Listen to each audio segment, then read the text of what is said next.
கடந்த 3 நாட்களில் கவர்னர் உரைக்கு அடுத்து சட்டசபை கூட்டத்தொடர் நடந்து முடிந்திருக்கிறது. இன்று கடைசியாக நம்முடைய முதல்வர் உரை சிறப்பாக நடந்து முடிந்தது. இந்த 40 நாட்கள் தமிழக அரசு, நம்மளுடைய முதல்வர் அண்ணன் விஜய் தலைமையிலான அரசு என்னென்ன சாதனைகள் செய்தது, என்னென்ன திட்டங்களை கொண்டு வந்தது, என்னென்ன மாதிரியான மாற்றங்கள் ஒவ்வொரு துறைகளிலும் கொண்டு வந்தது, இந்த 40 நாட்கள் என்ன இந்த அரசு செய்தது, இன்னும் என்ன செய்ய போகிறோம், எதை நோக்கி சென்று கொண்டிருக்கோம் என்பது அனைத்தையும் உள்ளடக்கிய ஒரு உரையாக முதல்வருடைய உரை இருந்தது. முதல்வர் உரை துவங்கிய உடனே, அதாவது லைவ் போயிட்டுருக்கு, எல்லாருக்கும் தெரியும், லைவில் இருக்குது. முதல்வர் மக்கள் எல்லாம், தமிழக மக்கள் உலகம் முழுவதும் வந்து பார்த்துக்கிட்டு இருக்காங்க. லைவ் இருக்கிறப்பே வந்து பார்ட்டி ஃபண்டுன்னு சொன்ன உடனே என்ன திமுகவுக்கு என்ன பயம்னு தெரில, உடனே எழுந்து நின்று அவர்கள் வந்து முதல்வர் பேசப்படாமல் தடுக்க முயற்சி செய்தனர். அதற்கப்புறமும் வந்து அவர்களால் உள்ளே இருக்க முடியாமல், இந்த திருடனுக்கு தேல் கொட்டின மாதிரி இருக்க முடியாமல் அங்கே சட்டசபையிலேருந்து வெளிநடப்பு செய்தனர். நான் கூட வெளிநடப்பு செஞ்சோன்னே போயிட்டாங்கன்னு பார்த்தேன். தற்போது தான் வந்து எதிர்க்கட்சி தலைவருடைய பேட்டி பார்த்தேன். முழுவதும் அவருடைய அறையில் உட்காந்து முதலுடைய ஒரு உரையை வந்து முழுவதுமாக எதிர்க்கட்சி தலைவர் அவருடைய அறையில் உட்காந்து பார்த்து விட்டு வந்து ப்ரெஸ் மீட் கொடுத்ததை பார்த்தேன். பரவாயில்ல, நான் கூட கேட்க மாட்டான்னு நினச்சேன். ஆனால் அவருடைய அறையில் உட்காந்து முதல்வருடைய முழு உரையையும் கேட்டிருக்கிறார். அவருக்கு என்னுடைய நன்றியை தெரிவித்துக் கொள்கிறேன். வேறு ஏதாவது கேள்வி?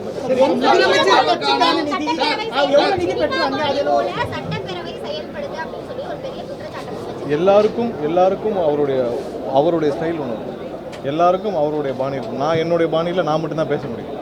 திரு கலைஞர் அவருடைய பாணியில் கலைஞர் மட்டும்தான் பேச முடியும். புரட்சித் தலைவர் எம்ஜிஆர் பாணியில் எம்ஜிஆர் மட்டும்தான் பேச முடியும். அதை எம்ஜிஆர் பேசுவதே அன்று கிண்டல் செய்தார்கள். அவர் என்னென்ன கிண்டல் செய்தாலும் இன்னமும் பொது தளத்தில் இருக்குது. அவர் வந்து அப்போவும் இதே தான் சொன்னாங்க. திரு எம்ஜிஆர் என்னென்ன சொன்னார்களோ அதை தான் எங்களுடைய முதல்வர் இன்றைக்கி சொன்னார். அதே டெக்னிக்கை தான் இப்போயும் ஃபாலோ பண்ணுறாங்க. எம்ஜிஆரை என்ன சொன்னாங்களோ அதே தான் இப்போது வந்து நம்மளுடைய தமிழக முதல்வரை பார்த்து சொல்கிறார்கள். அதில் இவர்கள் எந்த டெக்னிக்கையும் மாற்ற போகிறதில்ல. என்ன ஆக்கப்பூர்வமாக என்ன பண்ண சொன்னீங்க அதை செய்யுங்க. பார்ட்டி ஃபண்டுன்னு சொன்னாங்க. பொது தளத்தில் 2 நாட்களுக்கு முன்னாடி பள்ளிக்கல்வித்துறை சம்பந்தமாக 400 கோடி பார்ட்டி ஃபண்ட் எல்லா உங்களுடைய அனைத்து ஊடகங்களும் பதிவு செஞ்சீங்களா இல்லையா? அந்த பார்ட்டி ஃபண்ட் யாருக்கு போச்சு? வழக்கு கண்டிப்பாக தொடுக்கப்படும். அது மாதிரி பார்ட்டி ஃபண்டு போச்சுல. எல்லாரும் சொன்னாங்க, நாங்கள் வந்து இபியில் வெண்டர் அனைத்து இதில் சோலார் எல்லா வெண்டரையும் கூப்பிட்டு மீட்டிங் முடிச்சோன்னே எல்லா வெண்டரும் வந்து என்ன சொன்னாங்க, இது வரைக்கும் ஒரு மெகாவாட்டுக்கு 25 லட்ச ரூபாய் பார்ட்டி ஃபண்ட் வாங்கிட்டு இருந்தாங்க. அது இல்லைன்னு சொன்னாங்க. அது எல்லா ஊடகங்களும் பதிவு செஞ்சீங்களா இல்லையா? பார்ட்டி ஃபண்டுன்னு ஒன்று ஏதோ புதுசாக சட்டசபையில் கண்டிப்பாக வெளியில் இருக்கிறதையும் நாங்கள் எதை ஒழித்தோம் என்பதை அதான் நான் சொல்லிட்டேன். அதாவது கண்டிப்பாக என்னென்ன விலையில் பார்ட்டி ஃபண்ட் எங்கெங்க வாங்குச்சுன்னு ஊர் உலகம் தெரியும். டிரான்ஸ்ஃபருக்கு இதுக்கு முன்னாடி யாராவது நீங்கள் பத்திரிகையாளர் பல பேர் வந்து இதே தலைமைச் செயலகத்துலேருந்து பணியாற்றிருக்கீங்க. யாராவது ஒருத்தர் நீங்கள் டிரான்ஸ்ஃபருக்கு ₹1 இல்லாமல் டிரான்ஸ்ஃபர் வாங்கிக்கலாம். ஆனால் இன்னைக்கு சொல்லுங்கள் டிரான்ஸ்ஃபர் யாருக்கு நியாயமாக நேர்மையாக டிரான்ஸ்ஃபர் கிடைக்குதான்னு சொன்னால் நீங்கள் சொல்லுங்கள். நேர்மையாக அரசு நிர்வாகம் நடக்குது.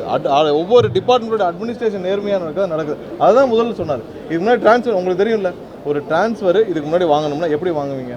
யாராவது இன்றைக்கி பணம் கொடுக்காமல் டிரான்ஸ்ஃபர் கடந்த ஆட்சியில் வாங்கியிருக்காங்களா? கடந்த 1 மாதத்தில் இப்போ இருக்குது. எங்களுடைய டிபார்ட்மெண்ட்டில் அவ்வளோ பேருக்கு யாரெல்லாம் வந்தாங்களோ அவங்களுக்கான முன்னுரிமை கொடுக்கப்பட்டு தெளிவாக கவுன்சில் வேக்கண்ட் பப்ளிஷ் பண்ணி எந்தவித தவறும் இல்லாமல் 100% பண்ணிட்டு வரோம். பார்ட்டி ஃபண்ட் எதில் வாங்கினாங்க அது எல்லாம் நிறுத்தப்பட்டிருக்கு. எல்லாம் எந்த பார்ட்டி ஃபண்டுன்றது பர்சன்டேஜ்ன்றது அனைத்தும் நிறுத்தப்பட்டிருக்கு. அது எங்கெங்கன்னு உங்களுக்கு தெரியும், பொதுமக்களுக்கு தெரியும். இதெல்லாம் நிறுத்தப்பட்டிருக்குன்னு சொன்னதை சட்டசபையில் சொல்றதுல என்ன தப்பு இருக்கு?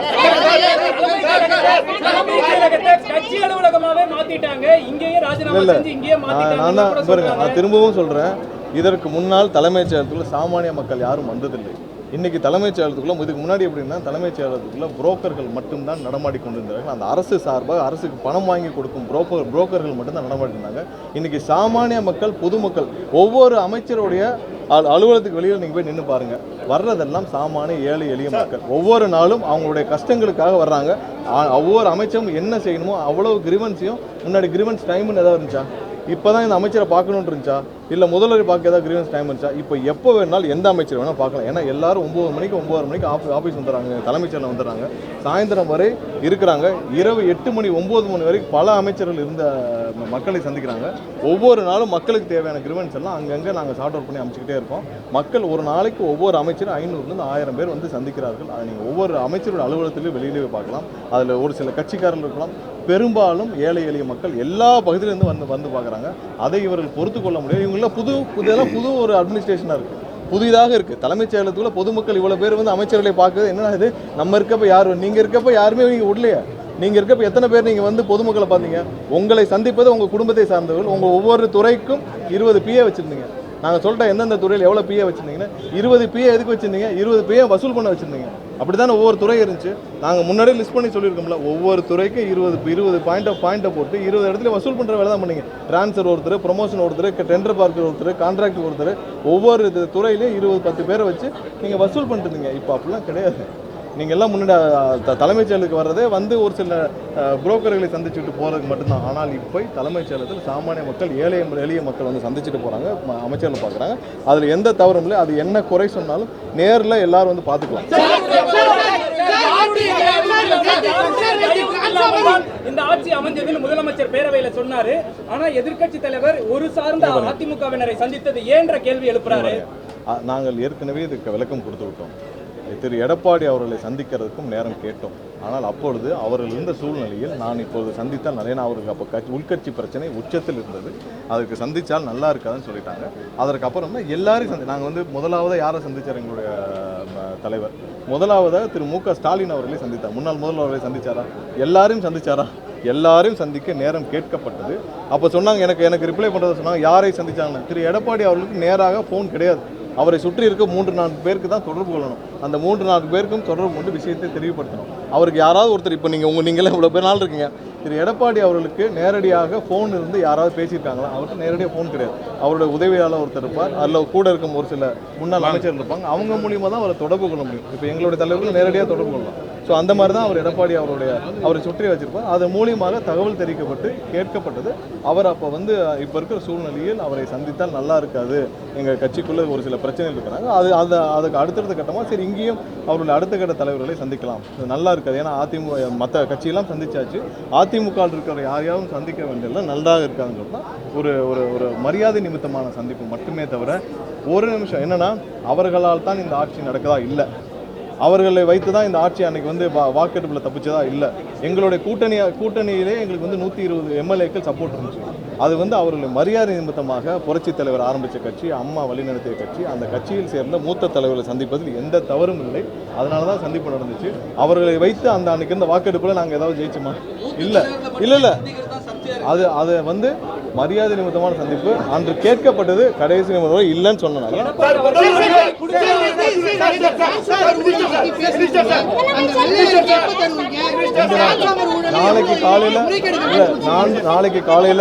நாளை காலையில் 300 பேருக்கு மேலே வந்து அப்பாயின்மெண்ட், அதாவது புதுதாக நியமிக்கப்பட்ட EBலேருந்து நியமிக்கப்பட்டவர்களுக்கு முதல்வர் கையில் வந்து அப்பாயின்மெண்ட் ஆட்டம் கொடுக்கப்படுது. அதற்கு அப்புறம் நாளைக்கு மதியமோ இல்லை நாளை கழிச்சு வியாழக்கிழமை நாங்கள் வந்து வெள்ளை அறிக்கை கண்டிப்பாக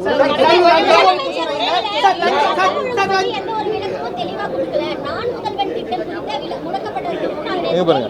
திரும்பவும் ஒரு தவறான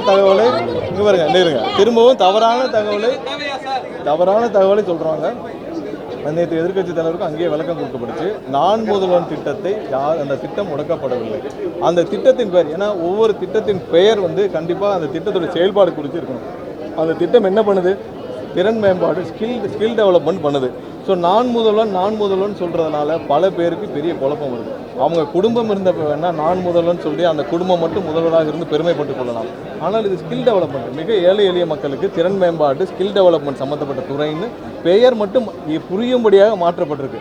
நீங்கள் நான் முதல்வன் சொல்லிட்டு நம்ம வந்து ஸ்கில் டெவலப்மெண்ட் பண்ணுறோம், நான் முதல்வன் சொல்கிறதுல பல குழப்பங்கள் இருக்குது. அங்கே இருக்கிற அதிகாரிகளும் பல பேர் தெரிவித்தாங்க. அவர்கள் போன இடத்துல அவங்க ஏதோ அதை வெற்றி அந்த குடும்பமே பெருமைப்பட்டு கொள்வதற்காக நான் முதல்வன் சொல்லிட்டு சுற்றிட்டு இருந்திருக்கலாம். ஆனால் இதோடைய நோக்கம் நிறைவேறவில்லை. அதனால ஸ்கில் டெவலப்மெண்ட் மட்டும் தான் மாற்றப்பட்டிருக்கு. அந்த ஸ்கில் டெவலப்மெண்ட் மட்டும் தான் மாற்றப்பட்டிருக்கு. அந்த திட்டத்தில் வேறு எந்த விதமும் முடக்கப்படவில்லை.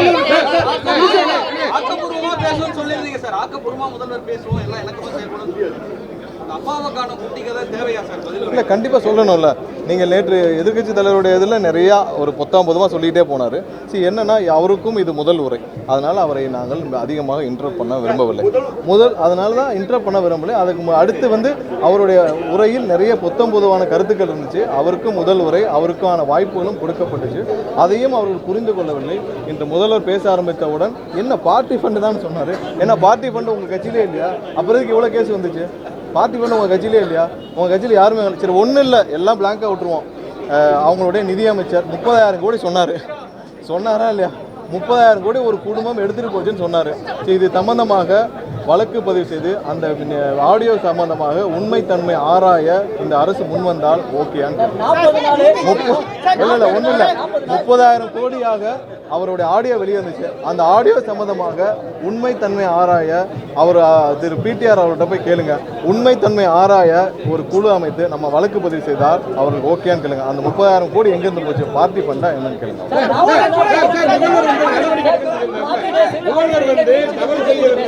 அதாவது நான் இங்க பாருங்க, சட்டம் ஒழுங்கு எப்படி செயல்படுது எல்லாருக்கும் திரும்பவும் நான் சொல்லிக்கிறோம். சட்டம் ஒழுங்கு எப்படி செயல்படுதுன்னு தெளிவாக முதல்ல சொல்லிடுறாரு. ஒவ்வொரு இடத்துல கேஸ் எப்படி ஃபைல் பண்ணுது. முன்னாடி இருந்த காலகட்டத்தில் எல்லாமே சிஎஸ்ஆராக தான் இருக்கும். நீங்கள் பொதுமக்கள் யாராவது போய் கம்ப்ளைண்ட் கொடுத்தீங்கன்னா நீங்கள் உள்ள உங்களுடைய கம்ப்ளைண்ட் வந்து சிஎஸ்ஆர் ஆகிறதுக்கு 1 வாரம் ஆகும். சிஎஸ்ஆர் ஆன பிறகு நீங்கள் எஃப்ஐஆர் போடுவீங்க. ஏன் பாலியல் குற்றங்களுக்கு அப்படி தான். குழந்தை மீது பாலியல் குற்றம் செய்து ஒரு ஒரு கூட்டு பாலியல் பலாத்காரம் குழந்தை மீது நடத்தப்பட்டது கூட 1 வாரம் ஆச்சு எஃப்ஐஆர் ஃபைல் பண்ணுறதுக்கு. அதுவும் ஹைகோர்ட் எல்லாம் தலையிட்டு சொன்ன பிறகு. ஸோ இப்போ எல்லாமே வந்து எந்த சிஎஸ்ஆர் இதெல்லாம் வந்து இதே கிடையாது. உடனே வழக்கு பதிவு செய்யப்படுது. அது வந்து கிரிமினல் குற்றங்கள், கிரிமினல் கம்ப்ளைண்ட்ஸ்னால் உடனடியாக வழக்கு பதிவு செய்யப்படுது. பல வழக்குகள் இப்போ பதிவு செய்யப்பட்ட வழக்குகள் எல்லாமே முன்னாடி சிஎஸ்ஆர், அதாவது கடந்த மே மாதம் ஏப்ரல் மாதம் சிஎஸ்ஆர் இருந்த பல விஷயங்கள் வந்து பொதுமக்கள் போய் ஃபாலோ பண்ணி பல சிஎஸ்ஆர் வந்து இப்போ வழக்காக பதிவு செய்யப்பட்டிருக்கு. எல்லாம் வழக்காக பதிவு செய்யப்பட்டு உடனடியாக விசாரணை நடைபெற்று நேற்று அதை சொல்கிறதுக்கு தான் முற்பட்ட பொழுது அவர் வந்து சொன்னார். அவர் எழுந்து போயிட்டு எங்களுடைய கட்சி சம்மந்தப்பட்ட நபர் 2 பேர் வந்து யாரோ ஒரு பாலியல் வழக்கு சொன்னார். அது அடுத்த அந்த 1ஆம் தேதி அவர்கள் கைது செய்யப்பட்டார். அந்த 2 பேரும் நான் சம்மந்தப்பட்ட அந்த பாலசுமன் 2 பேர் வந்து உடனடியாக கைது. நான் ஒரு தெரிஞ்சு சொல்கிறாரா தெரியாமல் சொல்கிறாரா நான் வெரிஃபை பண்ணிட்டு வந்தேன். அதற்குள்ளே கிளம்பி விட்டார் நேற்று எதிர்கட்சி தலைவர். அவங்க 2 பேர் கைது செய்யப்பட்டாங்க. யாருக்கும் எந்த பாரபட்சமும் கிடையாது. எல்லார் மீதும் கடுமையான நடவடிக்கை எடுக்க போகிறது. இல்லை சம்மந்தப்பட்ட எங்கே பாருங்க, நீங்கள் நேற்று அந்த வழக்கில் சம்மந்தப்பட்ட நபர் உடனடியாக கைது செய்யப்பட்டார். அது நேற்று இல்லை, அந்த 1ஆம் தேதி கைது செய்யப்பட்டு விட்டார். 1ஆம் தேதி கைது செய்யப்பட்டு விட்டார்.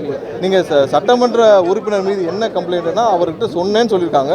சரி, அதற்காக நீங்கள் சட்டமன்ற உறுப்பினர் மீது என்ன நடவடிக்கை? அவர் எல்லாருக்கும் சொன்னதன் அடிப்படையில் நீங்கள் அந்த கம்ப்ளைண்ட் கொடுத்ததன் அடிப்படையில் உடனடியாக அவர் அந்த நபர் மீது கைது செய்யப்பட்டு அவங்களே கட்சியிலிருந்து அடிப்படை உறுப்பினர் நீக்கியாச்சு. ஸோ ஒவ்வொரு நாளும் பலர் வந்து கட்சியில் சேர்ந்துட்டு இருக்காங்க. ஆனால் யாராவது தவறு செய்தால் யாராக இருந்தாலும் எவ்வளோ உயரிய பதவியில் இருந்தாலும் இந்த அரசு முதல்வர் யாரையும் காப்பாற்ற மாட்டார். தவறு செய்த நபர்கள் காப்பாற்ற மாட்டாங்க. முதல்வர் வந்து தவறு செய்தால் கண்டிப்பாக நடவடிக்கை எடுக்குன்னு சொன்னார்.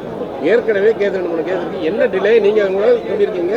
ஆளுநர் மாளிகையில் அந்த தேக்கம் இருக்குன்னு வேற மற்ற கேஸ் எவ்வளவோ இருக்கு. எனவே தவறு கண்டுபிடிக்க காலதாமதம் நீங்க பண்றீங்க. இல்ல நாங்க எந்த காலதாமதம் பண்ணவில்லை. ஏன்னா யாராவது முன்னாள் எம்எல்ஏக்கள் இல்லை முன்னாள் அமைச்சர்கள் இல்லை எம்எல்ஏ யார் மேலேனாலும் 17 எப்படி நீங்கள் வந்து கவர்னருக்கு போகும். இதுவரை 2 பேருக்கு வந்து திரு அனிதா ராதாகிருஷ்ணன் அவர்கள் மேலேயும் திரு செந்தில் பாலாஜி அவர்கள் மேலேயும் 10 நாள் ஆச்சு, 2 வாரத்துக்கு மேலே ஆச்சு. இதுவரைக்கும் கவர்னர் ஒப்புதல் கொடுக்கவில்லை. அவர்களுக்குள்ள மிகவும் இணக்கமாக இருக்கும் காரணத்தினால் அதாவது திரு செந்தில் பாலாஜி அவர்கள் மீது விசாரணை நடத்த வேண்டும் என்று கேட்டது இடி தான். அப்புறத்துக்கே கவர்னர் இன்னும் அந்த ஃபைலை பத்திரமா வச்சிருக்கான்னு தெரியல. யாருடைய உத்தரவுக்காக காத்திருக்கான்னு தெரியல. அவர்களுக்கு என்ன உறுதி கொடுக்கப்படும் தெரியல. எப்பயுமே பாரதிய ஜனதா கட்சி அவங்களுக்குள்ள ஒரு ஆதாயம் இல்லாமல் ஒரு ஃபைலை நிறுத்தி வைக்க மாட்டார். நான் நேரே சொன்னேன், கவர்னர் தனியாக எந்த முடிவும் எடுக்க மாட்டார்.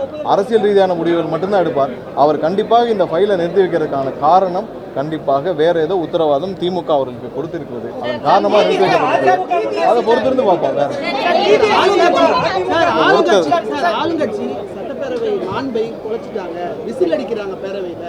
அதாவது சட்டசபையில் எவ்வளவு கேவலமாக திமுக உறுப்பினர் நடந்து கொண்டாலும் தெரியும்.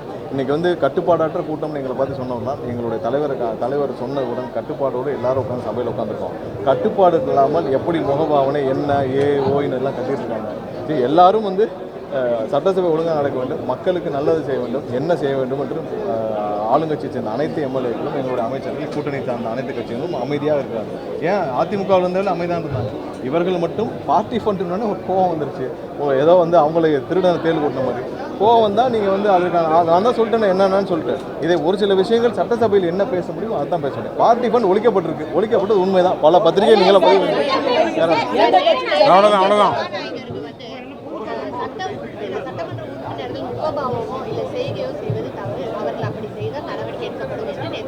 ஆமாம், இன்று முதலமைச்சர் கடைசியில் அந்த செய்கை செய்தால் இல்ல. இது மரபுக்கு உட்பட்டதா? யாரையும் தனிநபரையும் குறிப்பிட்டு சொல்லவில்லை. முதல்வர் வந்து அவர் இந்த அரசு எப்படி செயல்படுதோ அதை சொல்லி காட்டினார். சார், அவ்வளவுதான். ஆக்சுவலா நன்றி. அந்த